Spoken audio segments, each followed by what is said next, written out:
പശ്ചിമേഷ്യ വീണ്ടും കനക്കുന്ന യുദ്ധഭീതിയുടെ നിഴലിലാണ്. വൻ ശക്തികൾ തമ്മിലുള്ള സായുധ പോരാട്ടം ഇപ്പോൾ ഗൾഫ് രാജ്യങ്ങളിലേക്കും ആളിപ്പടരുന്ന അതീവ ഗുരുതരമായ സാഹചര്യമാണ് നിലവിലുള്ളത്.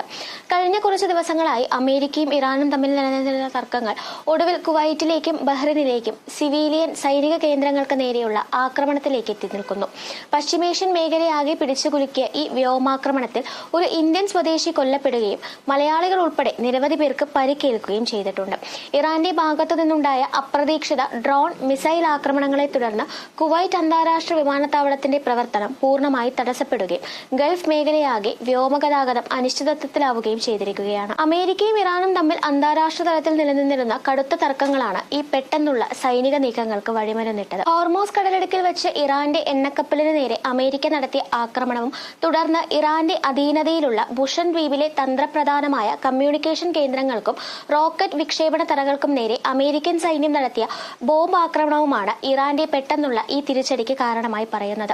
അമേരിക്കയുടെ ഈ സൈനിക നീക്കങ്ങൾക്ക് കുവൈറ്റും ബഹ്റൈനും തങ്ങളുടെ മണ്ണിൽ സഹായമൊരുക്കി നൽകി എന്നതാണ് ഇറാന്റെ ഇസ്ലാമിക് റവല്യൂഷണറി ഗാർഡ് കോർപ്സ് ആരോപിക്കുന്നത്. ഇതിനുള്ള നേരിട്ടുള്ള മറുപടി എന്ന നിലയിലാണ് ബഹ്റൈനിലെ അമേരിക്കൻ 5ാം കപ്പൽപ്പടയുടെ ആസ്ഥാനത്തിന് നേരെയും കുവൈറ്റിലെ അമേരിക്കൻ വ്യോമതാവളത്തിന് നേരെയും ഒരേ സമയം ഇറാന്റെ ഭാഗത്തു നിന്ന് മിസൈൽ ഡ്രോൺ വർഷമുണ്ടായത്. എന്നാൽ സൈനിക കേന്ദ്രങ്ങളെ ലക്ഷ്യമിട്ട് നടത്തിയ നീക്കങ്ങൾ കുവൈറ്റിലെ ഏറ്റവും തിരക്കേറിയ സിവിലിയൻ കേന്ദ്രമായ അന്താരാഷ്ട്ര വിമാനത്താവളത്തെയാണ് വൻതോതിൽ ബാധിച്ചത്. കുവൈറ്റ് വിമാനത്താവളത്തിന്റെ 1ാം ടെർമിനലിലേക്ക് ഇറാന്റെ ഒട്ടനവധി ആത്മഹത്യാ ഡ്രോണുകൾ ഇടിച്ചിറങ്ങുകയായിരുന്നു. വിമാനത്താവളത്തെ പരിസരത്തെ തെരുവ് വിളക്കുകളുടെ അത്രയും താഴ്ന്ന ഉയരത്തിലൂടെയാണ് ഈ ഡ്രോണുകൾ പറന്നു വന്നത് എന്നതിനാൽ കുവൈറ്റിന്റെ മുൻകൂർ പ്രതിരോധ റഡാർ സംവിധാനങ്ങൾക്കോ വ്യോമ സുരക്ഷാ സൈറനുകൾക്കോ ഇവയെ കൃത്യമായി കണ്ടെത്താൻ സാധിച്ചില്ല.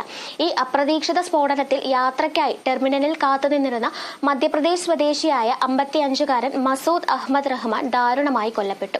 മരണപ്പെട്ടത് ഇന്ത്യക്കാരനാണെന്ന് കുവൈറ്റിലെ ഇന്ത്യൻ എംബസി ഔദ്യോഗികമായി സ്ഥിരീകരിക്കുകയും അദ്ദേഹത്തിന്റെ കുടുംബവുമായി ബന്ധപ്പെടുകയുമായിരുന്നു. വിമാനത്താവള ജീവനക്കാരും യാത്രക്കാരും ഉൾപ്പെടെ 63-ലധികം ആളുകൾക്ക് ആക്രമണത്തിൽ പരിക്കേറ്റിട്ടുണ്ട്. ഇതിൽ 3 പേർ ഇന്ത്യക്കാരാണെന്നും മലയാളികളും ഉൾപ്പെടുന്നുണ്ടെന്നുമാണ് ഏറ്റവും പുതിയ വിവരം. പരിക്കേറ്റവരിൽ 6 പേരുടെ നില അതീവ ഗുരുതരമായി തുടരുന്നതിനാൽ ഫർവാനിയ ആശുപത്രിയിൽ അടിയന്തരമായ ശസ്ത്രക്രിയകൾ ഉൾപ്പെടെയുള്ള വിദഗ്ധ ചികിത്സകൾ നൽകി വരികയാണ്. ഈ ദാരുണമായ ആക്രമണത്തെ തുടർന്ന് കുവൈറ്റ് അന്താരാഷ്ട്ര വിമാനത്താവളം സുരക്ഷ മുൻനിർത്തി താൽക്കാലികമായി പൂർണ്ണമായും അടച്ചിടാൻ അധികൃതർ നിർബന്ധിതരായി.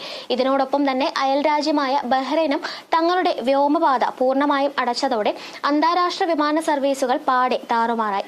ഇന്ത്യ ഉൾപ്പെടെയുള്ള വിവിധ രാജ്യങ്ങളിൽ നിന്നുള്ള 100 കണക്കിന് പ്രവാസികളാണ് ഇതോടെ വിമാനത്താവളങ്ങളിൽ കുടുങ്ങിയത്. കേരളത്തിലെ നെടുമ്പാശ്ശേരി, കരിപ്പൂർ വിമാനത്താവളങ്ങളിൽ നിന്നുള്ള സർവീസുകളെ ഇത് നേരിട്ട് ബാധിച്ചു. കോഴിക്കോട് നിന്നും കുവൈറ്റിലേക്ക് പുറപ്പെട്ട എയർ ഇന്ത്യ വിമാനം യാത്രക്കിടയിൽ വെച്ച് തിരികെ വിളിക്കേണ്ടി വരികയും കൊച്ചിയിൽ നിന്നും 152 യാത്രക്കാരുമായി പുറപ്പെടേണ്ടിയിരുന്ന എയർ ഇന്ത്യ എക്സ്പ്രസ്, ഇൻഡിഗോ സർവീസുകൾ റദ്ദാക്കുകയും ചെയ്തു. ഫ്ലൈ ദുബായ് പോലുള്ള പ്രമുഖ വിമാന കമ്പനികൾ കുവൈറ്റിലേക്കുള്ള തങ്ങളുടെ മുഴുവൻ സർവീസുകളും താൽക്കാലികമായി നിർത്തിവച്ചിരിക്കുകയാണ്. എന്നാൽ നിലവിലെ സുരക്ഷാ ഏജൻസികളുടെ കർശനമായ പരിശോധനകൾക്ക് ശേഷം തകർന്ന 1ാം ടെർമിനലിലേക്ക് പകരം 4-5 ടെർമിനലുകൾ വഴി കുവൈറ്റ് എയർ സർവീസുകൾ, ജസീറ എയർവേസിന്റെ ചില പ്രത്യേക സർവീസുകൾ ഘട്ടം ഘട്ടമായി പുനരാരംഭിച്ചിട്ടുണ്ട്. കേരളത്തിലേക്ക് കുവൈറ്റിൽ നിന്നും തിരുവനന്തപുരത്തേക്കും കൊച്ചിയിലേക്കും പ്രത്യേക സർവീസുകൾ ക്രമീകരിച്ചിട്ടുണ്ടെങ്കിലും യാത്ര പുറപ്പെടുന്നതിന് മുൻപ് വിമാന കമ്പനികളുമായി ബന്ധപ്പെട്ട് കൃത്യമായ വിവരങ്ങൾ ഉറപ്പുവരുത്തണമെന്ന് വ്യോമയാന മന്ത്രാലയം കർശന നിർദ്ദേശം നൽകിയിട്ടുണ്ട്. അതേസമയം ഈ വിഷയത്തിൽ അന്താരാഷ്ട്ര തലത്തിൽ കടുത്ത നയതന്ത്ര യുദ്ധവും ഒപ്പം ആരോപണ പ്രത്യാരോപണങ്ങളും മുറുകുകയാണ്. കുവൈറ്റ് വിമാനത്താവളത്തിൽ തങ്ങൾ ആക്രമണം നടത്തിയിട്ടില്ല എന്നാണ് ഇറാന്റെ വിദേശകാര്യ മന്ത്രാലയം അവകാശപ്പെടുന്നത്. ഇറാന്റെ മിസൈലുകളെ പ്രതിരോധിക്കാൻ അമേരിക്കൻ സൈന്യം തൊടുത്തുവിട്ട പ്രതിരോധ മിസൈലുകൾക്ക് സംഭവിച്ച സാങ്കേതിക തകരാറാണ് വിമാനത്താവളത്തിൽ പതിക്കാൻ കാരണമായത് എന്നാണ് ഇറാന്റെ വാദം. എന്നാൽ സിവിലിയൻ കേന്ദ്രങ്ങളെ ലക്ഷ്യമിട്ടുള്ള ഇറാന്റെ ഈ ക്രൂരതയ്ക്കെതിരെ കടുത്ത തിരിച്ചടി ഉണ്ടാകുമെന്ന സൂചനയാണ് കുവൈറ്റും മറ്റ് ഗൾഫ് രാജ്യങ്ങളും നൽകുന്നത്. ഇതിന്റെ ആദ്യ പടിയെന്നോണം കുവൈറ്റിലെ 2 ഇറാൻ നയതന്ത്ര ഉദ്യോഗസ്ഥരെ രാജ്യം അടിയന്തരമായി പുറത്താക്കി കഴിഞ്ഞു. സൗദി അറേബ്യയും UAEയും ഉൾപ്പെടെയുള്ള അറബ് രാജ്യങ്ങൾ ഇറാന്റെ ഈ പരസ്യമായ പരമാധികാര ലംഘനത്തെ ശക്തമായി അപലപിച്ചിട്ടുണ്ട്. അമേരിക്കൻ രാഷ്ട്രീയത്തിലും ഈ വിഷയം വൻ ചർച്ചകൾക്ക് വഴിവെച്ചിരിക്കുകയാണ്. കോൺഗ്രസിന്റെ മുൻകൂർ അനുമതിയില്ലാതെ പ്രസിഡന്റ് ഡൊണാൾഡ് ട്രംപിന് ഏകപക്ഷീയമായ യുദ്ധപ്രഖ്യാപനം നടത്താൻ സാധിക്കില്ല എന്ന പ്രമേയം 208 വോട്ടുകൾക്കെതിരെ 221 വോട്ടുകൾക്കാണ് അമേരിക്കൻ ജനപ്രതിനിധി സഭ പാസാക്കിയത്. ഇത് ട്രംപിന്റെ വിദേശ നയങ്ങൾക്ക് വലിയ തിരിച്ചടിയായി മാറിയിട്ടുണ്ട്. പശ്ചിമേഷ്യയിലെ ഈ സംഘർഷാവസ്ഥ കൂടുതൽ വഷളാകാതിരിക്കാൻ അന്താരാഷ്ട്ര സമൂഹത്തിന്റെ അടിയന്തര ഇടപെടലുകൾ ഉണ്ടാകണമെന്നാണ് പ്രവാസി ലോകം പ്രതീക്ഷിക്കുന്നത്. News desk, India mirror.